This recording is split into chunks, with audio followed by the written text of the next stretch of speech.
تصادم روح بدروح کا۔ حمص پرسکون قصبہ تھا۔ یہ حلب کے شمال میں آج کے شام اور لبنان کی سرحد کے قریب واقع ہے۔ پرسکون اس لیے تھا کہ ابھی جنگ کی لپیٹ میں نہیں آیا تھا۔ اس کے مضافات سے کبھی کبھی صلیبی فوج گزرا کرتی تھی۔ اس کے قریب سے ایک چھوٹا سا دریا گزرتا تھا، اس لیے حمص فوجوں کی عام گزرگاہ نہیں بن سکتا تھا۔ اس قصبے میں مسلمانوں کی آبادی اتنی زیادہ تھی کہ اسے مسلمانوں کی بستی کہا جاتا تھا۔ چند ایک گھرانے عیسائیوں کے بھی تھے اور چند ایک یہودیوں کے بھی۔ تجارت عیسائیوں اور یہودیوں کے قبضے میں تھی۔ یہ لوگ دور کے علاقوں میں کاروبار کے سلسلے میں جاتے رہتے تھے، اس لیے وہ باہر کی دنیا کی جو خبریں لاتے تھے انہیں سچ سمجھا جاتا تھا۔ وہ صلیبی اور اسلامی فوجوں کی جنگ کی خبریں لایا کرتے تھے۔ ان خبروں میں مسلمانوں کی شکست کا ذکر زیادہ ہوتا تھا۔ صلیبی فوج کے متعلق وہ ڈراؤنی باتیں سنایا کرتے تھے۔ ان کا مقصد یہ ہوتا تھا کہ حمص کے مسلمانوں پر صلیبی فوج کی دہشت طاری رہے اور کم از کم اس بستی کا کوئی مسلمان اسلامی فوج میں نہ جائے۔ لیکن اس کا اثر الٹا ہو رہا تھا۔ مسلمانوں نے ڈرنے کے بجائے جنگی تیاریاں شروع کر دیں۔ انہیں ان تیاریوں سے کوئی حکمن نہیں روک سکتا تھا۔ یہاں صلیبیوں کی حکمرانی نہیں تھی۔ حمص کے مسلمان گھوڑ سواری، نیزہ بازی، تیغ زنی اور تیر اندازی کی مشق کرتے رہتے تھے۔ یہ تربیت لڑکیوں کو بھی دی جاتی تھی۔ ان کا قائد بڑی مسجد کا خطیب تھا، جس کا علم اور عمل جہاد پر مرکوز تھا۔ اس نے مسلمانوں کو بتا رکھا تھا کہ قبلہ اول کو آزاد کرانا ہے اور صلیبیوں کو عرب کی سرزمین سے بے دخل کرنا ہے۔ اور یہ جنگ کیوں لڑی جا رہی ہے؟ خطیب اپنے خطبوں میں اس سوال کا جواب ان الفاظ میں دہراتا رہتا تھا: صلیبی عرب پر قبضہ کر کے اپنی بادشاہی قائم کرنے کی کوشش کر رہے ہیں، اور ہم یہاں اللہ کی بادشاہی قائم کرنے کے لیے جان و مال کی قربانیاں دے رہے ہیں۔ انہوں نے عرب کو میدان جنگ صرف اس لیے بنایا ہے کہ خدائے ذوالجلال کا عظیم پیغام عرب کو عطا ہوا ہے، اور اس پیغام نے ہم عربوں پر یہ فرض عائد کر دیا ہے کہ ہم یہ پیغام جو ہمارے رسول اکرم صلی اللہ علیہ وسلم کو غار حرا میں عطا ہوا تھا، تمام تر بنی نوع انسان تک پہنچائیں۔ طارق بن زیاد نے بحر روم کے مصر والے ساحل پر کھڑے ہو کر خدائے عزوجل سے کہا تھا: اگر تیری ذات باری مجھے ہمت و استقلال عطا فرمائے تو میں تیرا نام سمندر پار لے جاؤں۔ اور اس کے سینے سے جذبہ ایمان کا شعلہ جو اٹھا تو اس نے گھوڑا سمندر میں ڈال دیا۔ اس کی فوج کشتیوں میں یورپ کے ساحل پر اتری۔ زیاد کے بیٹے طارق نے حکم دیا: کشتیوں کو آگ لگا دو، ہم واپس جانے کے لیے نہیں آئے، مگر آج صلیبی اس عزم کے ساتھ اللہ کی اس سرزمین پر آئے ہیں کہ وہ واپس نہیں جائیں گے۔ انہوں نے اس سرزمین کو تحقیق کرنے کا فیصلہ اس لیے کیا ہے کہ خدا کے اس عظیم پیغام کو جو ساری دنیا میں پھیلانے کے لیے رسول اکرم صلی اللہ علیہ وسلم کو عطا ہوا تھا، یہیں ختم کر دیا جائے۔ یاد رکھو مسلمانوں، اسلام ایک ایسا مذہب ہے جو پتھروں کو موم کر دیتا ہے۔ ہمارے مذہب کے بنیادی اصول انسانوں کی روح میں اتر جاتے ہیں، کیونکہ یہ انسانی فطرت کے عین مطابق ہے۔ حقوق العباد ایک ایسا اصول ہے جو صرف اسلام نے انسان کو دیا ہے۔ اسلام ایک نظریہ ہے، صرف عقیدہ نہیں۔ صلیب کے علمبردار جانتے ہیں کہ اسلام کو فروغ کا موقع ملا تو کرہ ارض پرچم رسالت صلی اللہ علیہ وسلم کے مقدس سائے تلے آ جائے گا اور صلیب کا نام و نشان مٹ جائے گا۔ اسی لیے صلیبی اپنی تمام تر جنگی قوت لے کر یہاں آ گئے ہیں۔ وہ علم و فضل کے اس سرچشمے کو بند کرنے آئے ہیں۔ یہودیوں کے ساتھ ان کا یہ سودا ہوا ہے کہ وہ بیت المقدس کو فتح کر کے ان کے حوالے کر دیں گے، تاکہ یہودی مسجد اقصیٰ کو جو ہمارا قبلہ اول ہے، ہیکل سلیمانی بنا لیں۔ یہ یہودیوں کا ایک پرانا خواب ہے جسے وہ عملی شکل میں لانے کو بےتاب ہے۔ اس کے لیے انہوں نے اپنی بیٹیاں اور اپنی دولت صلیبیوں کے حوالے کر دی ہیں۔ ان دونوں چیزوں نے ہماری صفوں میں غدار پیدا کر دیے ہیں۔ میں تم سب تک صلاح الدین ایوبی کا پیغام پہنچا رہا ہوں، اسے اپنے دلوں میں نقش کر لو۔ رسالت صلی اللہ علیہ وسلم کے پاسبان صلاح الدین ایوبی نے اپنی فوج کو اور قوم کو یہ بتا رکھا ہے کہ یہ دو فوجوں کی نہیں دو مذہبوں کی جنگ ہے، یہ قبلہ اول اور ہیکل سلیمانی کی جنگ ہے۔ اگر ہم نے آج باطل کو ہمیشہ کے لیے ختم نہ کیا تو ایک روز باطل ہمارے مذہب کو ختم کر دے گا۔ ہماری روحیں دیکھیں گی اور تاریخ دیکھے گی کہ فلسطین پر یہودی قابض ہیں اور مسجد اقصیٰ ہیکل سلیمانی میں تبدیل ہو رہی ہے۔ حمص کے مسلمانوں، تم صلاح الدین ایوبی کی فوج کے سپاہی نہیں ہو مگر اللہ کے سپاہی ہو۔ تم پر جہاد فرض کر دیا گیا ہے۔ قرآن کا حکم ہے کہ اپنے وطن اور اپنے مذہب کے دفاع کے لیے گھوڑے اور اسلحہ تیار رکھو اور جہاد کی تیاری میں مصروف رہو، اور یہ بھی یاد رکھو کہ تمہارے مذہب کا دشمن صرف میدان جنگ میں تمہارے خلاف نہیں لڑتا، اس کا ایک محاذ اور بھی ہے، وہ افواہوں کے ذریعے تم پر اپنی فوج کی دہشت اور اسلامی فوج کے خلاف وسوسے پیدا کرتا ہے۔ سرکردہ افراد کو حسین لڑکیوں اور سونے کی چمک دمک سے اپنا گرویدہ بناتا ہے۔ یہ دونوں چیزیں انسان کی بہت بڑی کمزوری ہیں۔ ان میں جب شراب شامل ہوتی ہے تو مسلمان اپنا ایمان اپنے ایمان کے دشمن کے قدموں میں رکھ دیتا ہے۔ ایسا ہو چکا ہے اور ہو رہا ہے۔ صلیبی ہمیں خانہ جنگی میں الجھا کر ہماری جنگی قوت کو کمزور کر چکے ہیں۔ یہ گناہ ان چند ایک امراء کا تھا جو صلیبیوں کے بڑے ہی دلکش جال میں آ گئے تھے، مگر ان کے گناہوں کی سزا قوم اور فوج کو اور سلطنت اسلامیہ کو ملی۔ خانہ جنگی کرانے والے قوم اور فوج کو جذبات میں الجھا کر بھڑکاتے اور مرواتے ہیں، اور خود اپنے محلات میں ان حرموں میں بدمست رہتے ہیں جنہیں صلیبیوں اور یہودیوں نے اپنی لڑکیوں سے رونق دی۔ یاد رکھو، یہ ساری چٹانیں سونا بن جائیں اور تمہارے قدموں میں رکھ دی جائیں تو بھی یہ جہاد کا صلہ اور انعام نہیں بن سکتی۔ جہاد کا انعام روح کو ملتا ہے، روح زر و جواہرات سے خوش نہیں ہوا کرتی۔ جہاد کا انعام خدا کے پاس ہے، تم اللہ کی راہ میں جان دے دو گے تو بھی زندہ رہو گے۔ یہ جسم کی ہی لعنت ہے، جس نے جسمانی لذت کو شعار بنایا، اس نے اپنے بھائی کا گلا کاٹا اور مرتد کہلایا۔ قرآن تمہیں روحانی لذت سے سرشار کرتا ہے۔ اور اس طرح اس خطیب نے حمص کے مسلمانوں کو روحانی لذت سے سرشار کر رکھا تھا۔ جنگی تربیت اسی کی زیر نگرانی اور اسی کی ہدایات کے تحت ہوتی تھی۔ وہ خود تیغ اور خنجر زنی کا ماہر تھا۔ حمص میں اس تربیت سے رونق رہتی تھی۔ قصبے میں 3 مسجدیں تھیں جہاں جہاد کی باتیں ہوتی تھیں، مگر وہاں جو صلیبی اور یہودی رہتے تھے وہ مسلمانوں کے ہمدرد بن کر حوصلہ شکن خبریں سناتے رہتے تھے۔ مسلمان اپنے خطیب اور اماموں سے ان خبروں کے متعلق پوچھتے اور بے قرار ہوتے رہتے تھے۔ خطیب نے حمص کے ایک جوان سال آدمی تبریز کو اس مقصد کے لیے دمشق بھیج رکھا تھا کہ وہاں سے صحیح صورتحال معلوم کر کے آئے۔ تبریز صحیح صورتحال معلوم کر کے حمص کو واپس جا رہا تھا۔ اسے دمشق تک جانے کی ضرورت نہیں پڑتی تھی، راستے میں ہی اس کا کام ہو گیا تھا۔ اس نے حمات سے بہت دور صلیبی فوج دیکھی تھی جو ایک جگہ پڑاؤ کیے ہوئے تھی۔ اس نے دور سے جھنڈوں سے پہچان لیا تھا کہ یہ صلیبی فوج ہے۔ پھر اسے 2 شتر سوار ملے تھے جو مسلمان تھے، انہوں نے بھی اسے بتایا تھا کہ یہ صلیبیوں کی فوج ہے۔ انہوں نے یہ بھی بتایا تھا کہ یہ فوج مسلمانوں کے ہاتھوں بہت زیادہ نقصان اٹھا کر آئی ہے۔ تبریز نے انہیں بتایا کہ وہ حمص سے یہ معلوم کرنے آیا ہے کہ صلیبی فوج کہاں تک پہنچی ہے اور عرب کے کتنے علاقے فتح کر چکی ہے۔ وہ پہاڑیاں تمہیں نظر آ رہی ہیں، شتر سواروں نے اسے بتایا، یہی راستہ تمہیں ان پہاڑیوں کے اندر لے جائے گا، اپنی فوج وہیں ہے۔ دمشق بہت دور ہے، تم اپنی فوج کے کسی بھی آدمی سے پوچھ لینا، تمہیں سب کچھ معلوم ہو جائے گا۔ ہم اتنا ہی جانتے ہیں کہ رملہ میں لڑائی ہوئی تھی جس میں مسلمان نقصان اٹھا کر ادھر ادھر ہو گئے تھے۔ پھر صلیبیوں سے حمات کے قلعے کے قریب لڑائی ہوتی تھی جس میں صلیبی نقصان اٹھا کر بھاگے۔ تم آگے چلے جاؤ لیکن کسی صلیبی سپاہی کے قریب نہ جانا، اسے جو ہی پتہ چلا تم مسلمان ہو تمہیں قتل کر دے گا۔ سورج غروب ہونے کو تھا جب وہ حمات کی پہاڑیوں میں سے گزر رہا تھا۔ ایک فراخ وادی تھی، آگے سے چند ایک سوار آ رہے تھے۔ تبریز راستے سے ہٹا نہیں۔ ایک سوار گھوڑا دوڑاتا آیا اور اسے غصے سے کہا کہ وہ راستے سے دور ہٹ جائے، سالار اعلیٰ آ رہے ہیں۔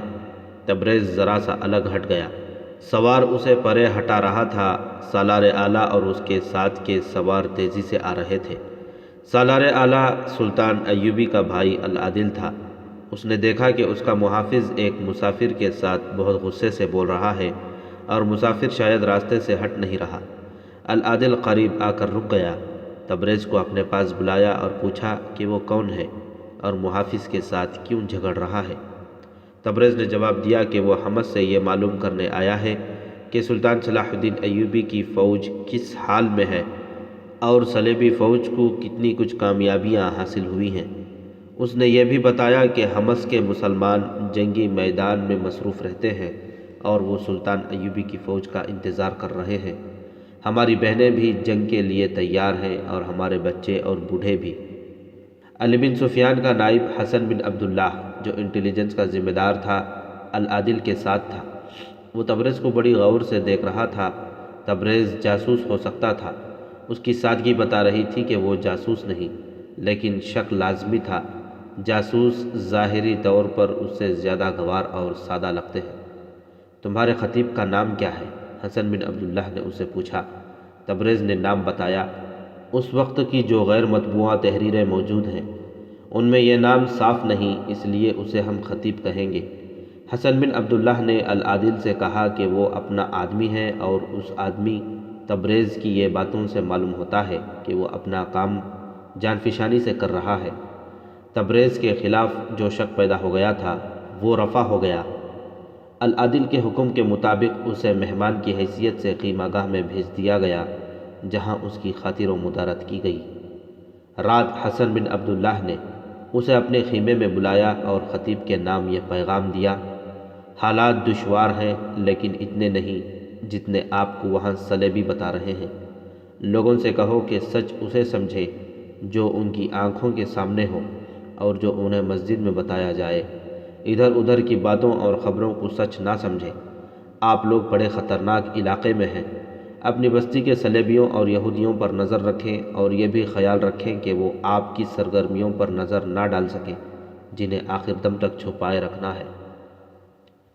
حسن بن عبداللہ نے تبریز کو ایسا پیغام دیا جو حمص کے مسلمانوں کے لیے حوصلہ افزا تھا، لیکن اسے یہ نہ بتایا کہ وہ کون سی سرگرمیاں ہیں جنہیں آخر دم تک چھپائے رکھنا ہے۔ حقیقت یہ تھی کہ حمص کے مسلمانوں کو سلطان ایوبی کے حکم کے تحت جنگی تربیت دی جا رہی تھی۔ اس کا مقصد یہ تھا کہ جب کبھی ضرورت پڑے وہ صلیبی فوج پر عقب سے شبخون مارے، ظاہری طور پر ان کے وفادار رہیں۔ اس مقصد کے لیے حمص میں 3-4 تجربے کار چھاپہ مار بھیج دیے گئے تھے جو وہاں اپنے مطلب کی ٹریننگ دے رہے تھے۔ خطیب ان کا کمانڈر تھا۔ ان کے ساتھ ابھی باقاعدہ رابطہ نہیں رکھا گیا تھا کیونکہ ابھی ان لوگوں کی ضرورت نہیں تھی۔ دوسری صبح تبریز روانہ ہو گیا۔ وہ زمانہ قافلوں کی صورت میں چلنے کا تھا۔ لوگ اکیلے اکیلے بھی سفر کرتے تھے۔ ایسے اکیلے مسافروں کو جہاں چند آدمی سفر میں نظر آتے تھے وہ ان سے جا ملتے اور اس طرح قافلے بنتے اور بڑے ہوتے جاتے تھے۔ تبریز آیا اکیلا تھا، واپس جا رہا تھا کہ اسے مختصر سا ایک قافلہ مل گیا جو حمص کی طرف جا رہا تھا۔ اس میں حمص کے یہودی تاجر بھی تھے، 2 عیسائی کنبے اونٹوں پر سوار تھے اور کچھ لوگ پیدل جا رہے تھے۔ تبریز اس قافلے میں شامل ہو گیا۔ قافلہ چلتا گیا، راستہ لمبا تھا، 2 راتیں قیام کرنا پڑا۔ تیسرا دن سفر کا آخری دن تھا۔ آدھی رات سے پہلے قافلے کو حمص پہنچ جانا تھا۔ آگے ایک دریا تھا جو بہت بڑا نہیں تھا، اس کی گہرائی زیادہ سے زیادہ کمر تک رہتی تھی، لوگ اس میں آسانی سے گزر جایا کرتے تھے۔ سفر کے آخری روز کا سورج سر پر آیا تو افق سے سیاہ گھٹا اٹھتی نظر آئی۔ قافلہ اور تیز چلنے لگا تاکہ بارش سے پہلے منزل تک پہنچ جائے یا چٹانی علاقے میں پہنچ کر چھپنے کی جگہ ڈھونڈ لی جائے، اور اگر ممکن ہو تو طغیانی آنے سے پہلے ہی دریا پار کر لیا جائے۔ یہ ان لوگوں کی حماقت تھی۔ گھٹا کی رفتار قافلے کی نسبت زیادہ تھی اور گھٹا جانے کہاں سے برستی آ رہی تھی۔ وہ تمام علاقہ چٹانی اور پہاڑی تھا۔ قافلہ دریا کے قریب پہنچا تو گھٹا دنیا کو تاریک کر چکی تھی اور میہ ایسا موسلا دھار برسنے لگا کہ آنکھیں کھول کر چلنا ممکن نہ رہا۔ ایک بوڑھے عیسائی نے کہا، کہ دریا چڑھ رہا ہے، ابھی گزر سکتے ہیں، فوراً پار ہو جاؤ۔ اس بوڑھے کے ساتھ والے اونٹ پر ایک جوان اور خوبصورت عیسائی لڑکی سوار تھی۔ قافلہ دریا کے کنارے پہنچ چکا تھا۔ اس کا پانی مٹیالہ ہو گیا تھا اور اس کی روانی میں طغیانی والا جوش پیدا ہو گیا تھا۔ گہرائی میں کوئی اضافہ معلوم نہیں ہوتا تھا۔ بارش بہت تیز تھی، گھٹا نے گہری شام کا منظر بنا رکھا تھا۔ سورج غروب ہونے کو ہی تھا۔ ایک آدمی نے گھوڑا دریا میں ڈال دیا۔ چند قدم آگے جا کر اس نے چلا کر کہا، آ جاؤ، پیدل چلنے والے بھی آ جاؤ، پانی گہرا نہیں۔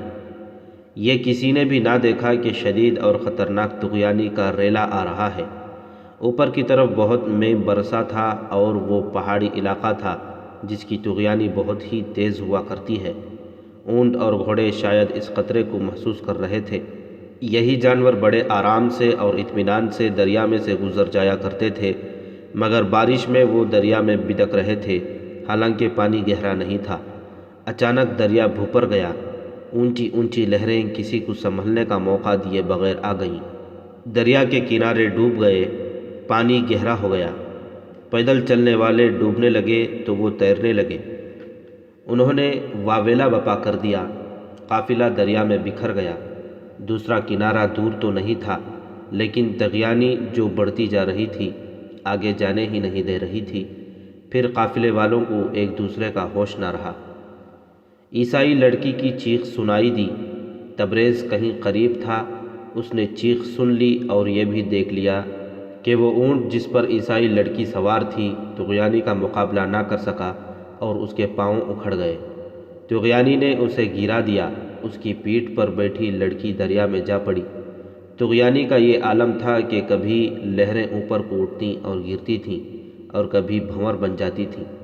شور اتنا زیادہ تھا کہ کسی کو کسی کی آواز نہیں سنائی دیتی تھی۔ اگر تبریز قریب نہ ہوتا تو لڑکی کی چیخ کو کوئی بھی نہ سن سکتا۔ وہ گھوڑے پر سوار تھا اور گھوڑا سیدھا تو نہیں جا رہا تھا، لیکن طغیانی کا مقابلہ کر رہا تھا۔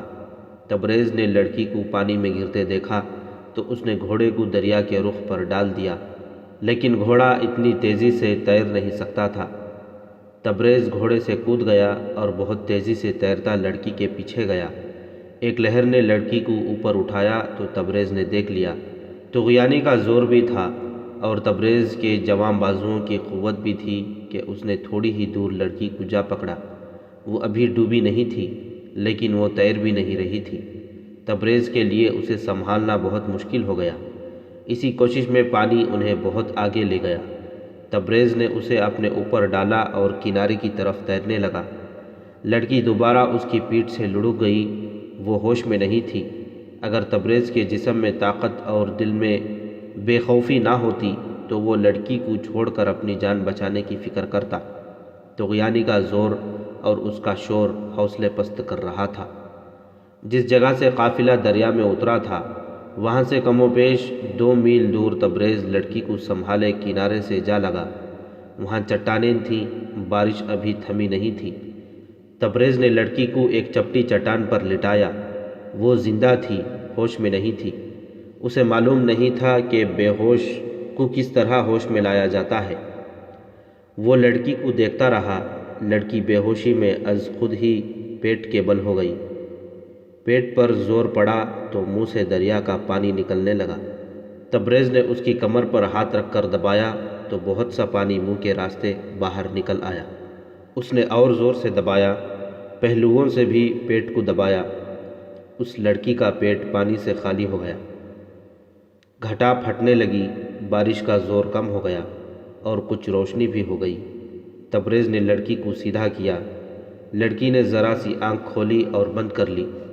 تبریز کا جسم شل ہو چکا تھا۔ اس نے اپنا گھوڑا دریا میں چھوڑ دیا تھا۔ وہ دریا سے نکل گیا ہوگا۔ تبریز کو معلوم نہیں تھا کہ گھوڑے کا انجام کیا ہوا۔ تبریز کی تھکن کم ہو گئی تھی۔ سورج غروب ہونے کو تھا۔ اسے خیال آیا کہ رات آ رہی ہے اور پناہ ڈھونڈنا ضروری ہے۔ اسے امید تھی کہ یہ چٹانی علاقہ ہے، اس میں کہیں نہ کہیں گف یا غار مل جائے گی۔ لمبی مسافت کے مسافر مٹی کے ٹیلوں اور ریتیلی چٹانوں میں غاریں بنائے رکھتے تھے جو دوسرے مسافروں کے کام بھی آتی تھی۔ اس نے لڑکی کو پیٹھ پر ڈالا اور دو چٹانوں کے درمیان چل پڑا۔ پناہ ملنے کا اسے یقین نہیں تھا، امید تھی۔ وہ دل میں خدا سے مدد مانگتا چلا جا رہا تھا۔ کچھ دیر ادھر ادھر گھومتے پھرتے وہ ایک کشادہ سی جگہ جا پہنچا، جہاں ایک چٹان کے ساتھ اسے 3-4 اونٹ کھڑے نظر آئے۔ یہ کسی مسافر کے نہیں ہو سکتے تھے، کیونکہ ان پر زینے وغیرہ نہیں تھیں۔ اونٹوں تک گیا تو اسے آوازیں سنائی دیں۔ ادھر دیکھا تو چٹان میں اسے ایک فراخ اور اونچا دہانہ نظر آیا۔ اس میں 13-14 سال عمر کے 2 لڑکے کھڑے تھے۔ وہ دونوں بارش میں دوڑے آئے۔ تم دریا سے نکل کر آ رہے ہو؟ ایک لڑکے نے پوچھا۔ وہاں آ جاؤ، بہت اچھی جگہ ہے۔ وہ جگہ واقعی بہت اچھی تھی۔ چٹان بھر بھری تھی۔ صاف پتہ چلتا تھا کہ مسافروں نے یا قریب کہیں رہنے والے گڈریوں نے اسے کاٹ کاٹ کر کمرہ بنا دیا ہے۔ یہ ایک کشادہ گفت تھی، اندر سے بالکل خشک تھی۔ لڑکوں نے وہاں آگ بھی جلا رکھی تھی۔ تبریز نے لڑکی کو فرش پر ڈال دیا۔ وہ ابھی تک ہوش میں نہیں آئی تھی۔ ایک طرف خشک گھاس اور درختوں کی خشک ٹہنیوں کا ڈھیر پڑا تھا۔ تم یہاں کیا کر رہے ہو؟ تبریز نے لڑکوں سے پوچھا۔ ہمارا گھر دریا کے پار ہے، ایک لڑکے نے جواب دیا۔ ہم کبھی کبھی اونٹوں کو ادھر لے آتے ہیں۔ گھاس تو ادھر بھی بہت ہے، لیکن ہم یہاں کھیلنے کے لیے آتے ہیں اور اونٹوں کو بھی چرنے چگنے کے لیے ساتھ لے آتے ہیں۔ ایک جگہ سے دریا چوڑا ہے، وہاں پانی ہمارے گھٹنوں تک ہوتا ہے۔ آج بھی ہم آ گئے اور بارش شروع ہو گئی، یہیں آگ جلا کر کھیلتے رہے۔ گھر کس طرح جاؤ گے؟ تبریز نے پوچھا۔ دریا چڑھا ہوا ہے، اس دریا کا زور زیادہ دیر نہیں رہتا، ایک لڑکے نے بڑے اطمینان سے کہا۔ ہم جہاں سے گزرتے ہیں وہاں طغیانی میں خطرہ نہیں ہوتا، پانی پھیل جاتا ہے۔ بارش تھم گئی تھی، سورج غروب ہو رہا تھا۔ لڑکے اپنے اونٹوں کو لے کر چلے گئے۔ تبریز نے ان سے مدد نہ مانگی، یہ بھی نہ سوچا کہ لڑکی کو اٹھا کر ان کے گاؤں چلا جائے۔ لڑکوں کے جانے کے بعد اس نے آگ پر خشک ٹہنیاں پھینکیں۔ شعلہ اٹھا تو اس نے اپنا کرتا اتارا، جو گلے سے ٹخنوں تک لمبا تھا۔ اسے آگ پر خشک کرنے لگا۔ وہ دل میں شکر ادا کر رہا تھا، خدا نے اسے ایسی طوفانی بارش میں ان لڑکوں کو آگ جلانے کے لیے بھیج دیا تھا۔ اس دوران لڑکی نے آنکھیں کھول دیں۔ اس کے چہرے پر خوف کا تاثر نظر آیا۔ اس نے ادھر ادھر دیکھا، پھر تبریز کو دیکھا تو اس کا منہ دہشت سے کھل گیا۔ تبریز نے اپنا چوغا نما کرتا اتار رکھا تھا اور طغیانی کے مٹیالے اور گدلے پانی نے اس کے بالوں اور چہرے کو خوفناک بنا رکھا تھا۔ ڈرو نہیں، تبریز نے اسے کہا، مجھے پہچانتی نہیں ہو؟ میں تمہارا ہمسفر تھا، مگر تم مسلمان ہو۔ لڑکی اٹھ بیٹھی اور بولی، مجھے تم پر بھروسہ نہیں کرنا چاہیے، مجھے جانے دو۔ جاؤ، چلی جاؤ، تبریز نے کہا۔ وہ اٹھی، اس سے چلا نہیں جا رہا تھا۔ گفت کے باہر ایک قدم رکھا تو باہر تاریک رات کے سوا کچھ نظر نہ آیا۔ اندر آگ کی روشنی تھی۔ اس نے گھوم کر تبریز کو دیکھا، جو ٹہنیوں کی آگ کی روشنی میں پر اسرار سا انسان نظر آ رہا تھا۔ وہ لڑکی کو دیکھتا رہا۔ لڑکی پاؤں پر کھڑی نہ رہ سکی، 1-2 قدم آگے آ کر گر پڑنے کے انداز سے بیٹھ گئی اور بے بسی سے تبریز کو دیکھنے لگی۔ تمہاری نسبت مجھے وہ گھوڑا زیادہ عزیز تھا جسے میں نے دریا میں چھوڑا اور تمہیں ڈوبنے سے بچایا، تبریز نے کہا۔ میری قیمت 20 گھوڑوں سے زیادہ ہے، لڑکی نے نقاہت زدہ آواز میں کہا۔ تم نے مجھ جیسی لڑکی کبھی نہیں دیکھی ہوگی، مجھے ذلیل و خوار کر کے بیچ ڈالو گے، تمہیں کون روک سکتا ہے؟ مجھے خدا روک سکتا ہے، تبریز نے کہا، اور خدا نے مجھے روک رکھا ہے۔ یہ ایک معجزہ ہے کہ میں نے تمہیں اس طغیانی سے بچایا ہے جس میں اونٹ اوندھا ہو گیا تھا۔ پھر یہ معجزہ نہیں تو اور کیا ہے کہ ہمیں سر پر یہ چھت اور جلتی ہوئی آگ مل گئی۔ میں نے خدا سے مدد مانگی تھی، خدا صرف ان کی مدد کرتا ہے جن کی نیت صاف ہوتی ہے۔ یہ آگ 2 لڑکے جلا گئے ہیں، وہ فرشتے تھے۔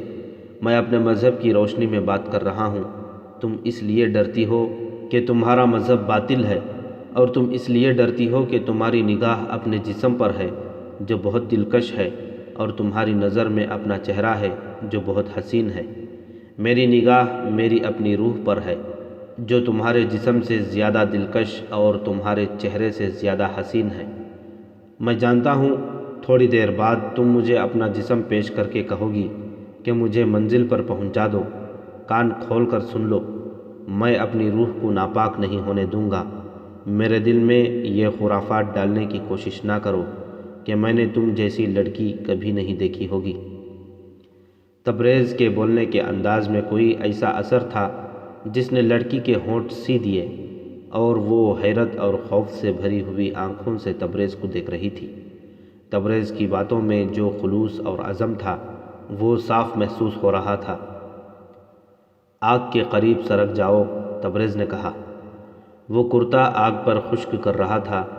لڑکی یوں سرک کر آگ کے قریب ہو گئی جیسے اس میں حکم عدولی کی جرت نہیں تھی۔ تبریز نے کرتے کا ایک سرا اس کی طرف بڑھاتے ہوئے کہا، اسے پکڑو اور آگ کے اوپر رکھو۔ اس نے کرتے کو دوسری طرف سے پکڑے رکھا اور دونوں کرتے کو آگ پر ہلانے جلانے لگے۔ لڑکی کے کپڑے بھیگے ہوئے تھے۔ کرتا خشک ہو جائے تو تم پہن لینا، پھر تمہارے کپڑے خشک کر لیں گے۔ نہیں، لڑکی نے گھبرا کر کہا، میں اپنے کپڑے نہیں اتاروں گی۔ تم اپنی کھال بھی اتار کر آگ پر رکھ دو گی، تبریز نے کہا۔ میرے فرض کے راستے میں آنے کی کوشش نہ کرو لڑکی۔ میں تم پر ثابت کروں گا کہ وحشی مسلمان ہوتے ہیں یا عیسائی۔ میں یہ بھی جانتا ہوں کہ تم کتنی پاک دامن ہو۔ تم میری پناہ میں ہو۔ میں تمہیں کوئی سخت بات نہیں کہہ سکتا۔ تم عورت ہو۔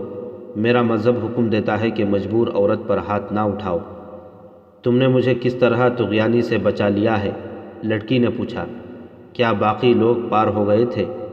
تبریز نے اسے تفصیل سے بتا دیا اور یہ بھی بتایا کہ اسے باقی لوگوں کے متعلق بالکل معلوم نہیں۔ لڑکی کا ڈر دور نہ ہوا، کچھ کم ہو گیا تھا اور اس کی جسمانی حالت بھی اچھی ہوتی جا رہی تھی۔ تبریز کے پوچھنے پر اس نے بتایا کہ وہ اپنے بوڑھے باپ کے ساتھ حمص جا رہی ہے۔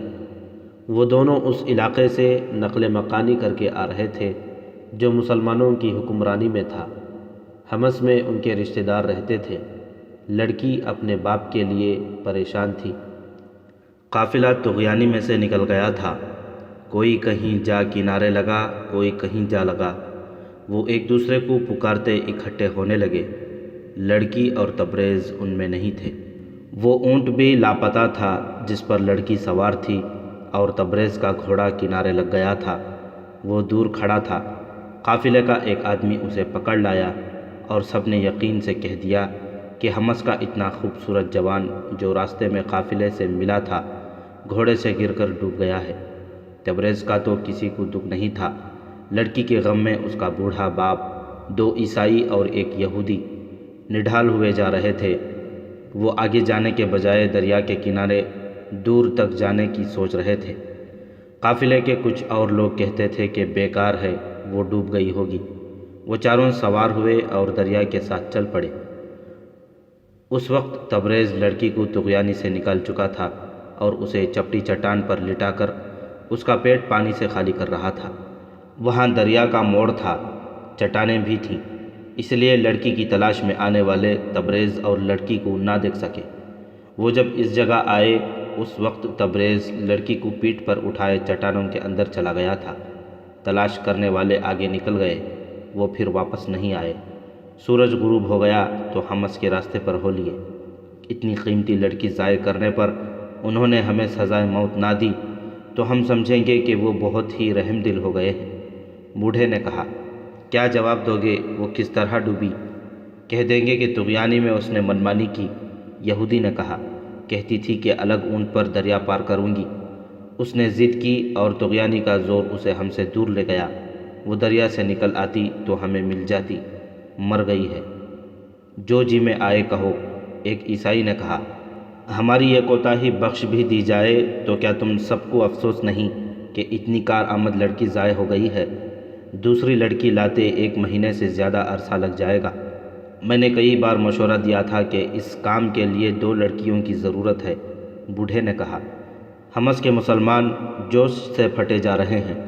اس میں کوئی شک نہیں رہا کہ وہ جو جنگی تربیت حاصل کر رہے ہیں وہ کوئی جذباتی یا وقتی جوش نہیں، میں نے ان کی تربیت بہت غور سے دیکھی ہے۔ میرا تجربہ کہتا ہے کہ یہ شب خون اور چھاپے مارنے کی باقاعدہ تربیت ہے۔ میں نے ان کے چاروں استاد دیکھے ہیں، وہ قاہرہ سے بھیجے گئے ہیں یا دمشق سے، اور وہ ماہر چھاپا مار معلوم ہوتے ہیں۔ اگر یہ لوگ ہماری حکمرانی میں ہوتے تو ہم دیکھتے کہ یہ کس طرح جنگی تربیت لیتے ہیں۔ ایک عیسائی نے کہا، تم کیا سمجھتے ہو یہاں یہ اپنی تربیت مکمل کر لیں گے؟ یہودی نے کہا، ہم انہیں آپس میں ٹکرا دیں گے۔ اسی مقصد کے لیے میں اس لڑکی کو دمشق سے لا رہا تھا۔ بوڑھے نے کہا، حمص میں فساد پیدا کرنے کا کام مجھے سونپا گیا تھا۔ میں نے اس لڑکی کا نام لیا تھا، انہوں نے مجھے ہی حکم دیا کہ لڑکی کے باپ بن کر جاؤ اور حمص میں لے جاؤ۔ کوئی پوچھے تو بتاؤ کہ نقل مکانی کر رہا ہوں۔ رات کے اندھیرے میں وہ چلتے جا رہے تھے اور اپنی اس خفیہ مہم کے متعلق باتیں کرتے جا رہے تھے جس کے لیے انہیں حمص جانا تھا۔ بوڑھا صلیبیوں کا تجربہ کار جاسوس تھا اور نفسیاتی تخریب کاری کا ماہر۔ وہ اپنے ساتھیوں سے کہہ رہا تھا، مسلمان تو ہر جگہ جنگی تربیت حاصل کرتے ہیں۔ دمشق میں نور الدین زنگی کی بیوہ لڑکیوں کو باقاعدہ جنگی تربیت دے رہی ہے۔ بستی بستی یہ جوش دیکھنے میں آیا ہے، مگر حمص اور اس کے گرد و نواح کے علاقے کو ایسی اہمیت حاصل ہے کہ یہاں مسلمانوں کے چھاپا ماروں کو اڈا نہیں ملنا چاہیے۔ مجھے معلوم ہوا ہے کہ یہ صلاح الدین ایوبی کا ایک خفیہ منصوبہ ہے، اسے کامیاب نہیں ہونا چاہیے۔ حمص سرحد پر ہے، یہودی نے کہا، اگر مسلمانوں نے یہاں اڈا بنا لیا تو ہمارے لیے خطرناک ہوگا۔ ہونا تو یہ چاہیے کہ یہاں کے مسلمانوں کو صلاح الدین ایوبی کے خلاف کر دیا جائے اور ان کے دلوں پر قبضہ کر لیا جائے۔ یہ ممکن نظر نہیں آتا، بوڑھے نے کہا۔ مجھے بتایا گیا ہے کہ ہمارے آدمیوں نے بہت افواہیں پھیلائی ہیں، مگر مسلمان ان پر کان نہیں دھرتے۔ مجھے یہ بھی بتایا گیا ہے کہ ان کے خطیب کا ان پر بہت اثر ہے، اور یہ بھی پتہ چلا ہے کہ جنگی تربیت اسی کی ہدایات کے مطابق ہو رہی ہیں۔ مجھے حمص نہیں جانا چاہیے تھا کیونکہ ہم لڑکی گم کر بیٹھے ہیں۔ میں اب اس لیے وہاں تک جانا چاہتا ہوں کہ خطیب کو دیکھوں کہ وہ کون ہے اور کیا وہ عالم ہے یا کوئی فوجی کمانڈر۔ یہ بھی دیکھنا ہے کہ اسے اپنے ہاتھ میں لیا جا سکتا ہے یا نہیں۔ مجھے اور تم سب کو حمص کے عیسائی اور یہودی گھرانوں میں سے ایک یا دو لڑکیوں کا انتخاب کرنا ہے جو اس مہم میں ہماری مدد کر سکیں۔ تم جانتے ہو لڑکیوں کو کیا کرنا ہے۔ میں نے تمہیں یہ دمشق میں بھی بتایا تھا کہ یہاں کے مسلمان ایمان کے پکے ہیں، ایک عیسائی نے کہا۔ ابھی تک ہم کسی ایک کو بھی نہیں خرید سکے۔ میں ساری عمر اس دریا پر لعنت بھیجتا رہوں گا جس نے ہمیں ویرا سے محروم کر دیا ہے۔ میرا نام ویرا ہے، لڑکی نے تبریز کے پوچھنے پر بتایا۔ ہم غریب لوگ ہیں، مسلمانوں نے دمشق میں ہمارا جینا محال کر دیا تھا۔ خدا غریب کی بیٹی کو حسن نہ دے، بڑے بڑے امیر مجھے خریدنے کی کوشش کرتے تھے۔ ایک نے تو مجھے اغوا کرنے کی بھی کوشش کی تھی۔ میرا باپ مجھے قاضی کے پاس لے گیا، اس نے ہماری فریاد سن لی اور میری حفاظت کا انتظام کر دیا، مگر وہاں حکومت مسلمانوں کی تھی۔ ہم ڈرتے رہے، میرے باپ نے یہی بہتر سمجھا کہ دمشق سے نکل ہی جائے۔ حمص میں ہمارے رشتہ دار ہیں، اب ہم ان کے پاس جا رہے تھے، معلوم نہیں میرا باپ زندہ ہوگا یا نہیں۔ کیا تم ایک مظلوم اور مجبور لڑکی پر رحم نہیں کرو گے؟ رات گزرتی جا رہی تھی۔ بوڑھا عیسائی جسے ویرا اپنا باپ کہتی تھی اپنے ساتھیوں کے ساتھ بہت دور نکل گیا تھا۔ میرا جامہ خشک ہو گیا ہے، تبریز نے کرتا اس کی طرف پھینکتے ہوئے کہا۔ میں باہر نکل جاتا ہوں، اٹھو اپنے کپڑے اتارو اور یہ پہن لو، تمہیں سر سے پاؤں تک ڈھانپ لے گا، پھر اپنے کپڑے خشک کر کے پہن لینا۔ میں تمہارے ہاتھ میں مجبور ہوں، ویرا رندھی ہوئی آواز میں بولی۔ میرے ساتھ اس درندے کا سا سلوک نہ کرو جو شکار کو مارنے سے پہلے اس کے ساتھ کھیلتا ہے۔ میں کہہ رہا ہوں یہ بھیگے ہوئے کپڑے اتار دو، تبریز نے غصے سے کہا اور باہر کو چل پڑا۔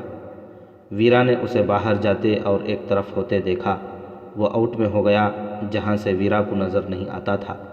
ویرا نے ذرا آگے ہو کر دیکھا، وہ گف کی طرف پیٹھ کیے کھڑا تھا۔ آگ اتنی زیادہ تھی کہ روشنی تبریز کی پیٹھ پر پڑ رہی تھی۔ ویرا نے اپنے فراق کے اندر ہاتھ ڈالا، اس نے اندر کمر کے گرد کپڑا لپیٹ رکھا تھا۔ اس نے کپڑے میں خنجر اڑسا ہوا تھا۔ ویرا نے خنجر نکال لیا اور دبے پاؤں آگے بڑھی۔ تبریز بے خبر کھڑا تھا۔ ویرا اس سے ایک قدم دور رہ گئی تو اس نے خنجر دائیں طرف کر کے پہلو میں گھونپنے کو وار کیا۔ تبریز بجلی کسی تیزی سے گھوما اور لڑکی کے دائیں ہاتھ کی کلائی اتنی زور سے مروڑی کہ لڑکی گھوم گئی اور اس کے ہاتھ سے خنجر گر پڑا۔ تبریز کے بچنے کا باعث یہ تھا کہ وہ جہاں کھڑا تھا وہاں سے چند ہی قدم آگے ایک اور چٹان تھی۔ آگ تبریز کے پیچھے تھی۔ تبریز کو سامنے والی چٹان پر اپنا سایہ نظر آیا۔ اس نے پیچھے نہ دیکھا کیونکہ سائے کا دایاں بازو دائیں کو پھیلا تو اسے خنجر کا سایہ صاف نظر آیا۔ ویرا پہلو میں وار کر کے پیٹ چاک کرنا چاہتی تھی۔ سائے کی حرکت دیکھ کر تبریز پیچھے کو گھوما اور لڑکی کی کلائی پکڑ لی۔ خنجر گرا تو اس نے ویرا کی کلائی چھوڑ کر خنجر اٹھا لیا۔ اس نے نوک لڑکی کی طرف کی تو اس کے سامنے گھٹنوں کے بل بیٹھ گئی اور ہاتھ جوڑ کر التجا کی، جو کہو گے مانوں گی، مجھے قتل نہ کرنا۔ میں اس کے سوا تمہیں کچھ نہیں کہوں گا کہ یہ کپڑے اتار دو اور میرا کرتا پہن لو۔ تبریز نے حکم کے لہجے میں کہا، تم نے دیکھ لیا ہے کہ تم مجھے قتل نہیں کر سکتی۔ میری آنکھیں آگے ہیں، کھوپڑی کے پیچھے نہیں۔ یہ میری روح کی آنکھیں ہیں جن سے میں نے تمہیں دیکھ لیا تھا۔ کیا میں اپنے سامنے تمہارے کپڑے نہیں اتروا سکتا؟ میں تمہیں کپڑوں کے بغیر نہیں دیکھنا چاہتا۔ وہ ایک دفعہ پھر وہیں جا کھڑا ہوا۔ ویرا گف کے ایک کونے میں چلی گئی۔ اس نے بڑی تیزی سے اپنا فراک اتارا، پھر زیر جامہ بھی اتار دیا اور تبریز کا کرتا پہن لیا جس میں وہ گردن سے پاؤں تک مستور ہو گئی۔ اس نے تبریز کو آواز دے کر کہا، آ جاؤ۔ تبریز اندر گیا۔ ویرا کا فراک اٹھا کر ایک طرف سے اس کے ہاتھ میں دیا اور آگ پر خشک کرنے لگا۔ ویرا اسے کنکھیوں سے دیکھتی رہی۔ تبریز نے کوئی بات نہ کی۔ ویرا کو اس کی خاموشی پریشان کر رہی تھی۔ اس کا دل مان نہیں رہا تھا کہ یہ جوان آدمی اسے بخش دے گا۔ اب تو خنجر بھی اس جوان کے پاس تھا۔ وہ خاموشی سے کپڑے خشک کرتے رہے۔ جب خشک ہو گئے تو تبریز لڑکی کو یہ کہہ کر باہر نکل گیا کہ یہ پہن لو۔ لڑکی نے ایک بار پھر ڈرتے ڈرتے کپڑے بدلے اور تبریز کو اندر بلا لیا۔ یہ خنجر اپنے پاس رکھو۔ تبریز نے خنجر اس کی طرف پھینک کر کہا، اور سو جاؤ، صبح روانہ ہو جائیں گے۔ تم مجھے دھوکہ دے رہے ہو، ویرا نے کہا، یا تم بے حس اور مردہ انسان ہو۔ یہ مجھے تمہاری فوج کے سامنے ثابت کرنا ہے کہ میں بے حس اور مردہ نہیں۔ میرے دل میں تمہارے خلاف کوئی دشمنی نہیں۔ میں تمہارے ان بادشاہوں کا دشمن ہوں جو میرے وطن پر قبضہ کرنے آئے ہیں اور جو ہمارے قبلہ اول پر قابض ہو چکے ہیں۔ تمہیں غلط باتیں بتا کر بھڑکایا جا رہا ہے، ویرا نے کہا۔ تم کچھ نہ جاننے والے دیہاتی ہو۔ جسے تم قبلہ اول کہتے ہو وہ دراصل یہودیوں کا معبد ہے۔ وہ ہیکل سلیمانی ہے۔ صلاح الدین ایوبی اپنی سلطنت کو بہت دور تک پھیلانا چاہتا ہے۔ تم جیسے سیدھے سادے مسلمانوں کے مذہبی جذبات کو بھڑکانے کے لیے وہ کہہ رہا ہے کہ وہ قبلہ اول ہے اور وہ مسجد ہے۔ ہم اپنے خطیب کے سوا کسی کی بات نہیں سنا کرتے۔ تبریز نے کہا، تم سو جاؤ، میں تمہاری کوئی بات نہیں سنوں گا۔ مجھے نیند نہیں آئے گی، ویرا نے کہا۔ میں تم سے ڈرتی ہوں، باتیں کرتے رہو۔ تمہارا خطیب حمص کا رہنے والا ہے یا کہیں باہر سے آیا ہے؟ حمص کا رہنے والا ہے، تبریز نے جواب دیا اور اپنا کرتا پہن کر لیٹ گیا۔ ویرا کو جاسوسی اور کردار کشی کی ٹریننگ ملی ہوئی تھی۔ دمشق میں اسے اسی مقصد کے لیے بھیجا گیا تھا اور اب اسی مقصد کے لیے اسے حمص لے جایا جا رہا تھا۔ اس نے حمص کے خطیب اور وہاں کے مسلمانوں کے متعلق تبریز سے معلومات لینے کے لیے بہت باتیں کیں، لیکن تبریز نے کوئی دلچسپی نہ لی اور بے رخی کا اظہار کرتا رہا۔ ویرا کا جسم ٹوٹا ہوا تھا۔ وہ اس کوشش میں تھی کہ اسے نیند نہ آئے، مگر اس کی آنکھ لگ گئی۔